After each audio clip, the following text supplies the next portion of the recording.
Bagaimana kabarnya? Luar biasa. Oh, haleluya, luar biasa ya. Menjadi satu keinginan bagi setiap orang ya, setiap manusia untuk tidak punya masalah. Menjadi satu impian buat setiap kita. Untuk setiap orang yang hidup ini semuanya baik-baik saja. Tidak ada masalah, tidak ada persoalan yang terjadi. Ya. Setiap impian dari setiap manusia itu seperti itu. Tetapi kenyataannya setelah saya lihat di Alkitab, ternyata kekristenan itu tidak seperti itu, saudara. Kita menjadi orang percaya itu ternyata tidak dididik Tuhan untuk semuanya menjadi baik-baik saja. Kita tidak dididik Tuhan untuk semuanya itu lancar-lancar saja. Semuanya ada di dalam proses, saudara. Nah, ketika saya selidiki di firman Tuhan juga mengatakan tidak ada satu jaminan pun yang mengatakan bahwa kita hidup tanpa masalah, kita hidup tanpa persoalan. Tetapi yang saya sering katakan dan ada di Alkitab, ternyata firman Tuhan menjanjikan kepada setiap kita, Dia memberikan janji penyertaannya sempurna atas hidup kita. Yang artinya apa, Bapak Ibu? Ketika kita punya masalah, ketika kita hidup tidak baik-baik, ketika kita mengalami problem, persoalan, Yesus menyertai kita. Amen. Itu yang harus kita tangkap, Bapak Ibu. Jadi kalau kita semuanya baik-baik saja, semuanya tidak ada masalah, maka kita akan menjadi orang-orang Kristen yang manja. Dan itu Tuhan tidak mau. Tuhan ingin setiap kita ini menjadi orang-orang yang kuat, yang benar-benar mampu mengatasi segala perkara. Firman Tuhan kan mengatakan begini, saudara, bahwa kita ini sesungguhnya adalah umat pemenang.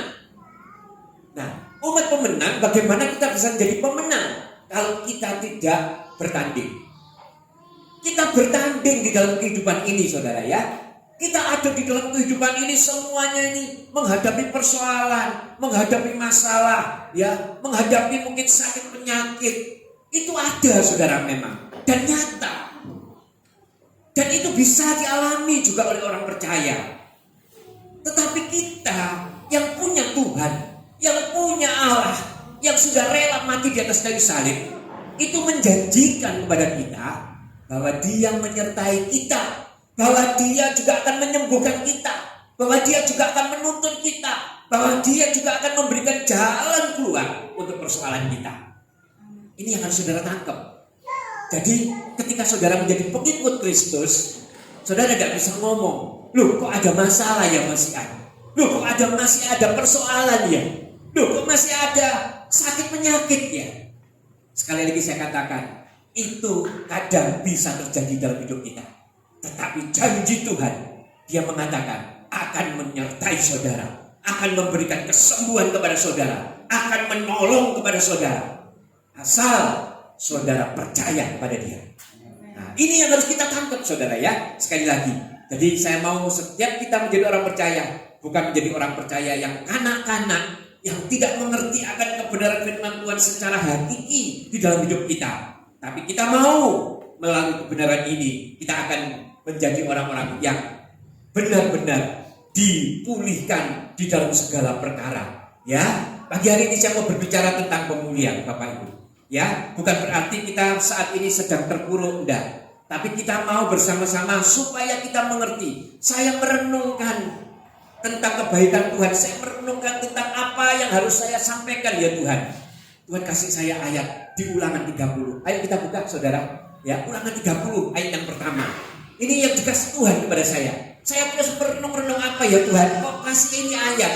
Dan ayat ini panjang, tapi saya mau baca ayat demi ayat. Kita lihat di dalam Ulangan 30 ya, mulai ayat yang pertama kita akan baca, saudara. Nanti kita akan lebih selidiki lagi di dalam ayat ini apa sih yang dimaksud Tuhan kok memberikan ayat ini kepada saya, dan saya akan sampaikan setelah Tuhan buka. Dan beberapa hari yang lalu, baru hari Sabtu ya kemarin, saudara, Tuhan baru sedikit bukakan kepada saya. Dan ini yang akan saya sampaikan kepada saudara ya. Kita lihat di dalam Ulangan 30 ayat yang pertama dikatakan seperti ini. Perikopnya berjudul pulih setelah tobat. Nah, ini perikopnya, judulnya saudara ya. Saudara dengarkan yang tidak membawa Alkitab, dan ada juga LCD yang saudara bisa simak juga. Nah, demikian firman Tuhan. Maka apabila segala hal ini berlaku atasmu, yakni berkat dan kutuk yang telah kuperhadapkan kepadamu itu, dan engkau menjadi sadar dalam hatimu di tengah-tengah segala bangsa kemana Tuhan Allahmu menghalau engkau, dan apabila engkau berbalik kepada Tuhan Allahmu dan mendengarkan suaranya sesuai dengan segala yang kuperintahkan kepadamu pada hari ini, baik engkau maupun anak-anakmu dengan segenap hatimu dan dengan segenap jiwamu. Kita berhenti dulu saudara di ayat ini ya. Saya mau fokus di ayat yang pertama ya. Di situ ada dua hal yang kita sudah pernah pelajari tentang berkat dan kutuk. Ini memang diperhadapkan di depan kita saudara oleh Tuhan. Nah, saudara mungkin berkata, kenapa kok bukan berkat saja yang diperhadapkan di dalam hidup kita? Kok ada kutuk? Ya kan gitu ya. Kita pelajari lagi saudara. Saya mau ingatkan kembali supaya kita di-refreshkan kembali, disegarkan kembali. Diperhadapkan di depan kita, ini memang ada yang namanya berkat dan kutuk. Nah, kenapa Tuhan kok tidak cuma menghadapkan di depan kita ini cuma berkat? Kenapa mesti harus ada kutuk? Ini saya yakin menjadi suatu pertanyaan yang besar di dalam hidup kita. Saudara mengatakan mestinya Tuhan kan harusnya memberikan cuma yang baik-baik saja. Tapi ternyataannya di depan kita diperhadapkan seperti itu. Nah saudara, saya mau kasih tahu kepada saudara, inilah yang dinamakan kebebasan buat setiap kita untuk bisa memilih. Tuhan memberikan kepada kita kebebasan supaya kita ini bisa memilih. Karena di depan kita sesungguhnya memang diperhadapkan berkat dan kutuk. Nah, tetapi kalau kita lihat saudara, saya mau baca lagi kepada saudara di dalam Ulangan 30 ayat yang ke-19 ya, kita coba lihat di Ulangan 30 ayat 19. Ini mengatakan sendiri saudara, mengatakan seperti ini. Aku memanggil langit dan bumi menjadi saksi terhadap kamu pada hari ini. Kepadamu ku perhadapkan kehidupan dan kematian. Nah, saudara lihat, berkat dan kutuk. Tuhan juga berkasih tuntunan sebetulnya kepada kita. Pilihlah kehidupan. Ya, Tuhan kan memberikan tuntunan kepada kita. Pilihlah kehidupan supaya engkau hidup, baik engkau maupun keturunanmu. Ini kan yang Tuhan perhadapkan di depan kita, tetapi Tuhan juga memberikan memberikan tuntunan. Pilihlah kehidupan. Jadi di dalam hal ini Tuhan juga sudah memberikan tuntunan kepada kita. Pilihlah berkat. Tetapi kita namanya manusia seringkali ya, kadang-kadang kita ini menjadi pribadi-pribadi yang tidak mau menuruti tuntunan Tuhan. Dan kita memilih yang namanya mungkin kita memilih kutuk. Nah kan seperti itu. Nah ketika kita memilih kutuk, ternyata hebatnya Tuhan kita, Dia masih memberikan kepada setiap kita jalan keluar. Ini loh saudara. Jadi ketika saudara mengatakan, loh Tuhan, kenapa kok aku dikasih berkat dan kutuk? Kalau aku sudah memilih kutuk Tuhan, bagaimana? Aku kan jadi manusia yang terkutuk. Tetapi Tuhan katakan, aku masih memberikan kamu jalan keluar. Apa saudara jalan keluarnya? Salib. Salib inilah yang memberikan jalan keluar. Karena setiap kutuk kita sudah dipaku di atas kayu salib. Ini yang saudara bisa paham. Ya. Kita ini diperhadapkan dengan berkat dan kutuk. Ketika kita salah memilih, Tuhan masih memberikan kepada kita tuntunan. Salib. Ini yang bisa membuat kita terbebas dari kutuk. Yang artinya apa? Kita harus benar-benar percaya, mengaku Yesus sebagai Tuhan dan Juru Selamat kita. Kita mau terus menuruti tuntunannya, maka kutuk kita paku di atas kayu salib. Jadi tadi saya katakan, ketika berkat dan kutuk dihadapkan di depan kita, sebetulnya Tuhan sudah memberikan tuntunan. Pilihlah berkat. Seperti tadi di dalam Ulangan 30 ayat 19. Ketika kehidupan dan kematian diperhadapkan di depan kita, Tuhan katakan, pilihlah kehidupan supaya kamu hidup, kamu dan seluruh keturunan. Dan uniknya saya mau ingatkan kepada saudara lagi, kutuk dan berkat itu diturunkan Jadi kita harus mengerti, saudara. Ini diturunkan. Oleh sebab itu, segala sesuatu yang baik ya harus kita turunkan.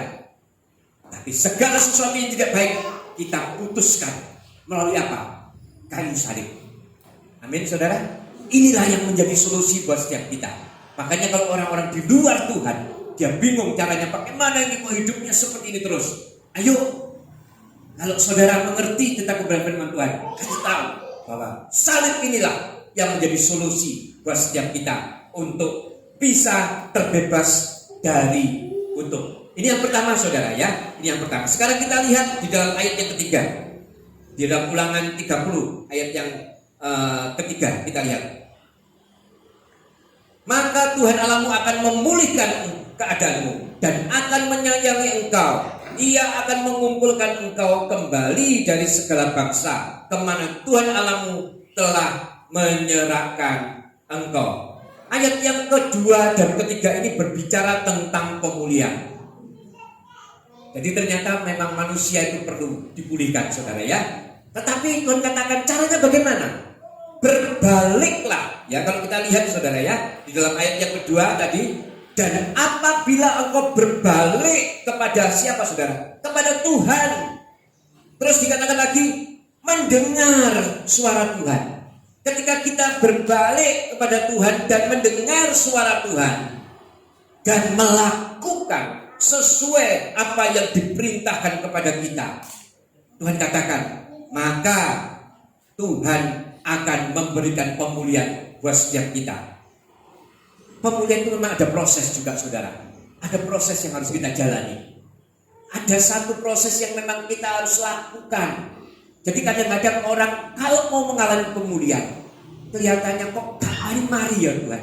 Padahal aku sudah menyelesaikan semuanya. Aku sudah menyelesaikan A, menyelesaikan B, semua dalam hidupku. Hal-hal yang membuat aku hidup di dalam keterikatan sudah aku melepaskan. Aku sudah terbebas, tidak punya sakit hati, tidak punya hal-hal yang mengecewakan orang lain. Tetapi kok masih aku hidup seperti ini, Tuhan? Saya katakan ini masih ada dalam proses. Tuhan juga ingin mendewasakan saudara. Kalau segala sesuatu itu bagi Tuhan tidak ada yang mustahil, saudara. Jadi saya mau kita semua ini mengerti bahwa sesungguhnya proses itu bisa terjadi dalam hidup kita. Nah, saudara, kita lihat prosesnya di dalam 2 Tawarik 7 ayat ke-14. 2 Tawarik 7 ayat 14. Demikian firman Tuhan. Dan umatku yang atasnya namaku disebut merendahkan diri. Ya, saudara, saya mau berhenti dulu. Ternyata proses pertobatan itu dibutuhkan namanya merendahkan diri. Orang yang masih sombong, yang tidak punya kerendahan hati, saya katakan mustahil dia menyatakan hidupnya bertobat, menyatakan hidupnya sudah tidak melakukan hal-hal yang tidak berkenan di hadapan Tuhan. Karena pertobatan itu ternyata dibutuhkan yang namanya merendahkan diri, dikatakan merendahkan diri. Terus dikatakan lagi berdoa dan mencari wajah Tuhan. Lalu berbalik dari apa, saudara? Dari jalan-jalan yang jahat. Terus dikatakan di ayat ini, saudara, ya, maka Tuhan akan mendengar dari surga dan mengampuni dosa mereka serta memulihkan negeri mereka. Nah, saudara, ternyata kalau kita mau dipulihkan, Tuhan katakan memang dibutuhkan kerendahan hati. Kita harus rendah hati. Kita harus mau benar-benar rendah hati. Terus berdoa, mencari wajah Tuhan. Nah, orang yang seperti ini adalah orang yang memang mau dipulihkan oleh Tuhan. Orang yang seperti inilah yang pasti akan mengalami pemulihan dari Tuhan. Dan Tuhan katakan melalui firman-Nya, Dia menjanjikan bahwa Aku akan mendengar dari surga dan mengampuni dosa mereka serta apa? Memulihkan negeri mereka. Ada satu rumus yang harus saudara mengerti di dalam Kolose 3 ayat 12. Ini tentang prinsip pemulihan Tuhan atas hidup kita, ya. Kita lihat di dalam Kolose 3 ayat yang ke-12. Demikian firman Tuhan. Karena itu sebagai orang-orang pilihan Allah yang dikuduskan dan dikasihinya, kenakanlah belas kasihan, kemurahan, kerendahan hati, kelemah lembutan, dan kesabaran. Ternyata memang ada proses ketika kita sudah dipilih oleh Tuhan. Tuhan katakan, Tuhan akan membuat setiap kita menjadi orang-orang yang akan dikuduskan. Nah, setelah dikuduskan, kita akan dikasihi oleh Tuhan. Nah, ini kan proses, saudara. Jadi tidak bisa kalau kita sudah mengatakan, yowes Pak, aku mau percaya Yesus, aku mau dipulihkan oleh Yesus, tapi ternyata kita benar-benar tidak menjadi pribadi yang mau merendahkan diri, yang mengatakan, ya Tuhan, aku benar-benar berserah kepada Engkau. Maka ketika seperti itu, Tuhan akan menguduskan kita. Setelah dikuduskan kita, Tuhan katakan, Dia akan mengasihi kita. Ini prosesnya, saudara. Jadi ketika ini terjadi dalam hidup saudara, saya percaya pemulihan akan terjadi. Ya, saudara, kita lihat sekarang di ayat Ulangan 30 ayat yang keempat dan 5. Kita lihat ayat berikutnya, Ulangan 30 ayat yang keempat dan yang kelima. Demikian firman Tuhan. Sekalipun orang-orang yang terhalau daripadamu ada di ujung langit, dari sana pun Tuhan Allahmu akan mengumpulkan engkau kembali, dan dari sana pun Tuhan akan mengambil engkau. Ayat yang kelima dikatakan begini, Tuhan Allahmu akan membawa engkau masuk ke negeri yang sudah dimiliki nenek moyangmu, dan engkau pun akan memilikinya pula. Tuhan akan berbuat baik kepadamu dan membuat engkau banyak melebihi nenek moyangmu. Nah, saudara, ternyata dari firman ini dikatakan bahwa sebetulnya berbicara tentang ketika Tuhan mau memulihkan kita, tidak ada yang mustahil bagi Tuhan. Sekalipun kalau bangsa Israel sudah terserak-serak ke berbagai wilayah sampai ke ujung-ujung bumi pun, Tuhan katakan Dia akan mengumpulkan kembali. Nah, artinya kita pun juga seperti itu. Ketika Tuhan akan pulihkan kita, saudara mungkin, lah apa bisa Pak aku dipulihkan? Ekonomiku sudah hancur, bahkan aku hutangku di mana-mana. Apa bisa aku dipulihkan? Ya. Atau mungkin saudara mengatakan, aduh Pak, sudah beban hidupku ini semuanya, persoalanku sudah sangat ruwet, tidak bisa ditolong lagi. Saya mau katakan melalui kebenaran firman Tuhan, tidak ada yang mustahil bagi Tuhan. Dia akan memulihkan saudara dengan sempurna. Karena Tuhan, bagi Tuhan, kalau melakukan segala sesuatu, itu tinggal membalik telapak tangan saudara. Ketika Dia mau pulihkan saudara, tidak ada halangan sedikit pun. Saudara tidak bisa mengatakan, aduh sulit Pak, aku kan masih lulusanku juga cuma SMA, apa bisa Pak aku mendapatkan pekerjaan yang baik? Duh Pak, aku kan sudah orang desa, apa bisa aku memulai berkat yang besar? Hati-hati saudara, kalau Tuhan mau pulihkan kita, tidak ada yang mustahil bagi Tuhan. Ini yang harus kita imani sebagai orang-orang yang percaya dan mengaku Yesus sebagai Tuhan. Ketika keadaan di depan mata kita ini seolah-olah tidak menentu dan sulit untuk diperbaiki, tapi bagi Tuhan tidak ada yang mustahil. Ini yang harus kita imani saudara. Ya, asal kita benar-benar mau dipulihkan. Saudara mau dipulihkan? Kalau setiap kita mau benar-benar, mari kita benar-benar imani, karena bagi Tuhan tidak ada yang mustahil. Karena sekali lagi saya mau katakan, apapun yang dilakukan Tuhan, ya, Tuhan ini akan membuat setiap kita ini menjadi pribadi-pribadi yang berhasil. Itu tujuan Tuhan. Tuhan ingin membuat setiap kita menjadi pribadi-pribadi yang benar-benar terbebas, merdeka dari segala hal. Ya, baik dari segala sakit penyakit, baik dari segala problem masalah kehidupan, baik di dalam soal ekonomi, semuanya Tuhan akan mengangkat kita, saudara. Tidak ada yang mustahil bagi Tuhan. Nah, sebab itu bagi kita harus benar-benar fokus kepada Tuhan. Dia sanggup memulihkan saudara. Ayo kita lihat dalam 1 Korintus 2 ayat yang ke-9. 1 Korintus 2 ayat yang ke-9. Demikian firman Tuhan.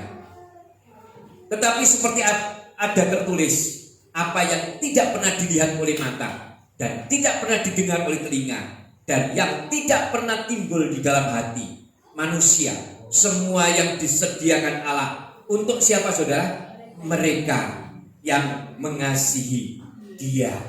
Oh, haleluya. Ini harus kita yakini betul, saudara. Tidak ada yang mustahil bagi Tuhan.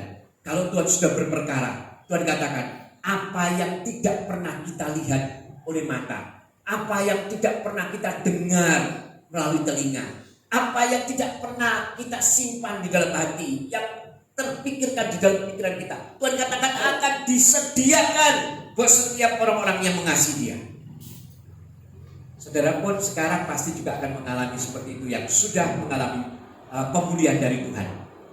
Sepertinya dulu kan gak mungkin ya Tuhan, kok bisa ya? Tapi ternyata semakin hari hidup kita, kalau kita sungguh-sungguh melekat kepada Tuhan, Tuhan akan tuntun, dan pasti ada bedanya. Tuhan akan bawa semuanya ke pribadi-pribadi yang lebih lagi kuat di dalam Tuhan. Dan itu saudara akan nikmati, ya. Kita lihat di dalam Matius 19 ayat ke-26. Matius 19 ayat yang ke-26. Demikian firman Tuhan. Yesus memandang mereka dan berkata, bagi manusia hal ini tidak mungkin, tetapi bagi Allah segala sesuatu mungkin. Ini yang harus kita pegang.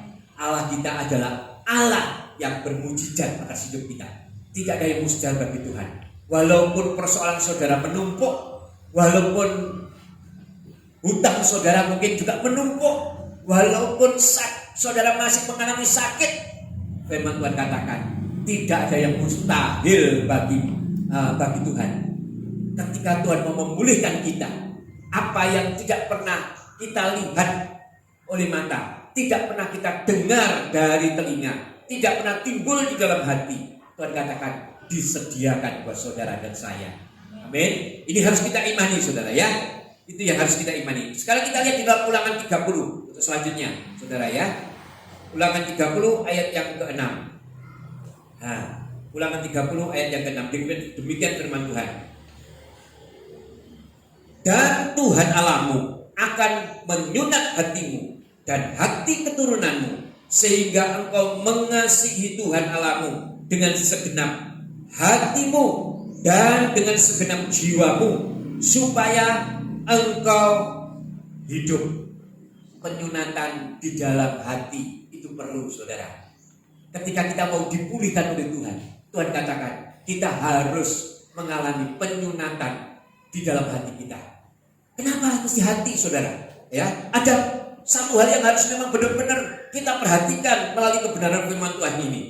Penyunatan itu berarti ada sesuatu yang harus dibuang di dalam hidup kita. Ada sesuatu yang harus disingkirkan di dalam hidup kita, ya. Sesuatu yang sesungguhnya tidak berguna, saudara, yang harus dibuang, disunat, ya. Saya mau berbicara tentang penyunatan secara jasmani aja. Sebetulnya kan juga itu tidak perlu dibuang. Dan Tuhan katakan juga seperti ini, di dalam hati kita sesuatu yang tidak perlu, Tuhan katakan harus dibuang. Dan dahsyatnya ayat ini mengatakan bahwa sesungguhnya, ya, keturunan kita pun juga akan diperhatikan oleh Tuhan. Keturunan kita pun juga akan diperhatikan oleh Tuhan.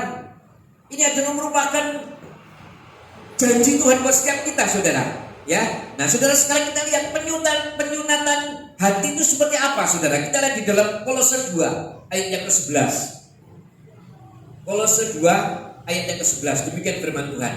Dalam Dia atau dalam Yesus kamu telah disunat, bukan dengan sunat yang dilakukan oleh manusia, tetapi dengan sunat Kristus. Nah, saudara, yang terdiri dari apa, saudara? Penanggalan akan tubuh yang berdosa.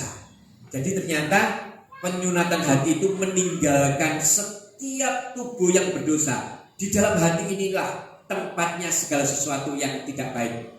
Makanya ini yang harus disunat, saudara. Saudara punya sakit hati kepada orang, nah ini harus disunat. Saudara punya benci dengan seseorang, nah ini harus disunat. Saudara punya semuanya itu timbul dari hati, saudara. Dan saya kasih tahu isinya hati, saudara. Kita lihat sekarang di dalam Matius 15 ayat yang ke-19. Matius 15 ayat ke-19. Nah, ini kenapa kok hati? Nah, kita lihat Matius 15:19. Karena dari hati timbul apa saudara? Segala pikiran jahat, pembunuhan, perzinahan, percabulan, pencurian, sumpah palsu, dan hujat. Nah, ternyata dari hati inilah timbul hal yang tidak benar. Perzinahan ini atau percabulan ini bukan melulu percabulan atau perzinahan secara lahiriah, bukan saudara. Tetapi mungkin saudara tidak sungguh-sungguh kepada Tuhan, ini juga merupakan perzinahan sebetulnya. Karena Tuhan kan mengatakan, kalau engkau mengasihi aku, engkau pasti akan mengaku Tuhan cuma satu-satunya Tuhan di dalam hidup saudara. Tapi kenyataannya kadang-kadang kita manusia kan tidak seperti itu saudara. Kita masih menyeleweng, kita masih berharap kepada sesuatu yang Tuhan katakan itu tidak boleh kita menjadi pengharapan kita.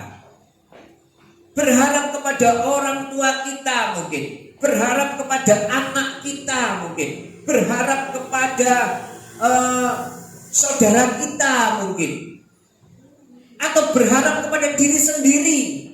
Tuhan katakan ini tidak boleh saudara. Karena Tuhan katakan berharaplah kepada Tuhan. Dan Tuhan kan mengatakan terkutuklah orang yang mengandalkan manusia.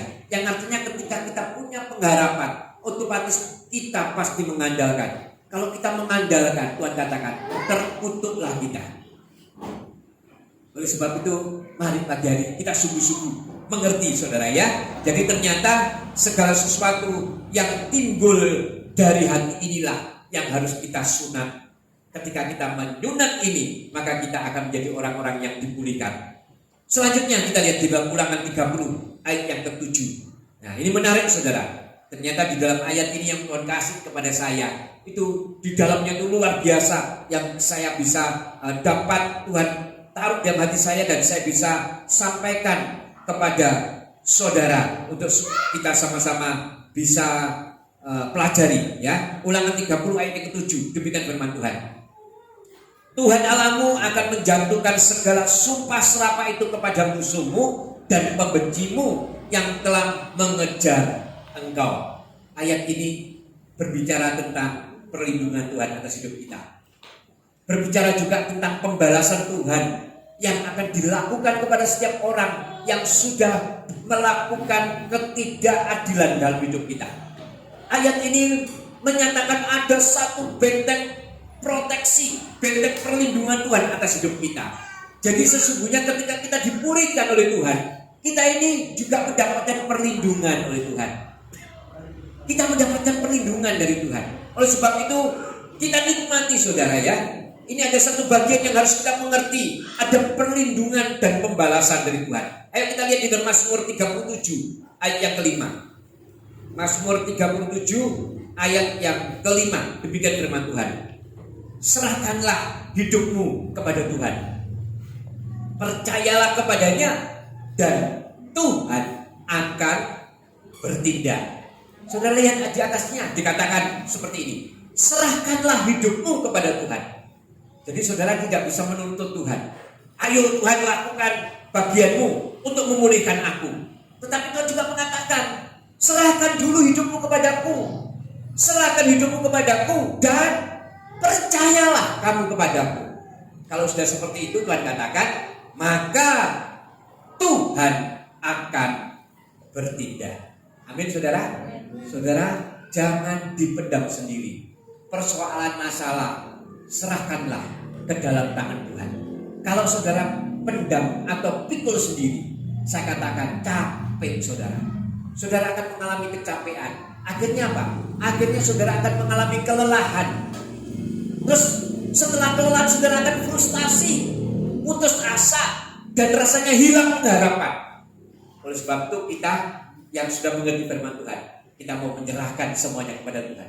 Kalau sudah diserahkan dalam tangan Tuhan itu berarti gini loh saudara. Ketika kita punya persoalan, kita punya masalah, kita serahkan kepada Tuhan. Ya sudah, selesaikan, biar Tuhan selesaikan.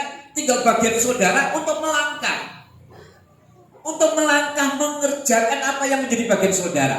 Tapi semuanya saudara sudah serahkan kepada Tuhan. Yang artinya langkah saudara itu saudara juga sudah berikan kepada Tuhan. Tuhan, Engkau yang membuat langkahku akan berhasil. Dan aku sudah serahkan semuanya ke dalam tanganmu. Ya, selanjutnya saudara, saya bikin cepat. Ulangan 30 ayat 8 dan 9. Ini luar biasa ayat yang ini saudara ya. Kita mau pelajari. Ini ayat yang saya membacanya, saya terkagum-kagum dengan Tuhan. Kita lihat di dalam ayat Ulangan 8 dan 9. Demikian firman Tuhan. Engkau akan mendengarkan kembali suara Tuhan dan melakukan segala perintahnya yang kusampaikan kepadamu pada hari ini. Nah, ayat ke-9 ini penekanannya di sini saudara. Tuhan Allahmu akan melimpahi engkau dengan apa? Kebaikan dalam segala apa saudara? Pekerjaanmu. Dalam apa saudara? Buah kandunganmu. Dengan apa saudara? Dalam hasil ternakmu dan dalam hasil bumimu. Sebab Tuhan Allahmu akan bergirang kembali karena engkau dalam keberuntunganmu seperti Tuhan bergirang karena nenek moyangmu dahulu. Saya membaca ayat ini, saya tersentak saudara. Ternyata Tuhan juga mengatakan kepada setiap kita bahwa Dia, Tuhan Allah ini akan melimpahi kita dengan apa saudara? Dengan kebaikan. Saya tersentak karena saya langsung mengingat ternyata garis besarnya ini adalah tentang kebaikan Tuhan. Di tempat ini siapa yang tidak pernah mengalami kebaikan Tuhan? Saya percaya semua pasti mengalami. Termasuk saya pribadi. Ketika saya membaca firman ini, saya tergeleng-geleng oleh Tuhan. Kebaikan-Mu Tuhan di dalam hidupku itu luar biasa. Kebaikan Tuhan inilah yang membuat kita sampai detik ini masih bisa merasakan dan menghirup, mengecap apa yang Tuhan sediakan dalam hidup kita. Kebaikan Tuhan itu nyata buat hidup kita. Ketika kita benar-benar menjadi manusia yang saat ini mungkin menurut manusia yang lain kita terpuruk. Menurut manusia lain mungkin kita sedang mengalami goncangan. Menurut manusia lain mungkin kita sedang berada di titik yang terendah. Bahkan bukan cuma di terendah, sampai minus. Saya mau katakan kepada saudara, kebaikan Tuhan itu tetap ada di dalam hidup kita. Kebaikan Tuhan ini tetap ada dalam hidup kita. Dan sekarang bagaimana saudara? Sudah merasakan mana tuh Pak? Aku tidak merasakan kebaikan Tuhan. Hidupku sorrow masih ada. Sakit penyakitku masih ada. Mari saudara, kita mau sungguh-sungguh perhatikan. Kebaikan Tuhan itu tidak cuma sekedar diukur dari soal itu. Kalau saudara masih mengalami hal-hal yang seperti itu, saya katakan kita masih dalam proses. Dan ketika proses ini terjadi, saudara pikirkan kebaikan demi kebaikan Tuhan. Ini pasti nyata terus ada di dalam hidup kita. Tidak akan mungkin saudara. Kita kan sering mendengar ya kesaksian-kesaksian orang-orang yang mengalami kebaikan Tuhan. Itu manusia wajar. Kadang-kadang cuma melihat kebaikan itu dari hal yang nyata, yang spektakuler. Ketika ditolong Tuhan, ketika menerima rezeki domplok, kita mengatakan Tuhan baik. Ketika mengalami kesembuhan, Tuhan baik. Padahal kita sadar gak saudara? Sampai detik ini pun kita ini sudah menerima kebaikan Tuhan. Nafas hidup yang sedang saudara hirup itu pun sesungguhnya dari Tuhan. Tapi manusia kan gitu saudara. Ya toh, ketika mengalami nasib yang sial, ya, yang dalam keterpurukan, dalam sakit penyakit, kita akan, waduh Tuhan ini sesungguhnya ada atau enggak? Tuhan ini sesungguhnya nyata atau enggak toh? Tuhan ini sesungguhnya mau menolong atau enggak toh? Nah hati-hati saudara. Kalau kita punya prinsip seperti itu, saudara ini sedang dalam proses kita semua. Tadi di awal khotbah saya sudah jelaskan. Tuhan tidak menginginkan setiap kita menjadi pribadi-pribadi yang gampang, yang mudah putus asa. Orang yang selalu mengalami kebaikan-kebaikan terus, ya, yang terus tidak mengalami proses, itu kebanyakan menjadi pribadi yang gampang putus asa. Tetapi saudara ini pribadi-pribadi yang tangguh karena mengalami persoalan masalah. Ketika persoalan masalah terjadi, tetap yakinlah bahwa Tuhan beserta dengan saudara. Dan saudara harus ingat, kebaikan Tuhan tetap melimpah di dalam hidup saudara. Kalau saudara benar-benar merenung, saudara tidak akan tahan akan air mata mungkin meleleh. Pasti kebaikan Tuhan itu luar biasa dalam hidup kita. Dia tidak akan pernah sedikit pun meninggalkan kita. Kebaikannya ini loh yang membuat saudara sampai detik ini dipelihara sebetulnya. Kalau saudara merasakan apa Pak dipelihara, aku kok ya rasanya uji sulit gini, tetapi kan tetap dipelihara. Nyatanya sampai sekarang saudara hidup, walaupun dengan persoalan masalah yang masih ada dan menumpuk. Tapi saya katakan, kalau saudara sungguh-sungguh persoalan itu, saudara akan mendapatkan jalan keluarnya. Dan yakinlah kebaikan Tuhanlah yang menuntut saudara juga saat ini untuk bisa mendengarkan firman ini. Amin saudara. Ingatlah kebaikan Tuhan saudara ya.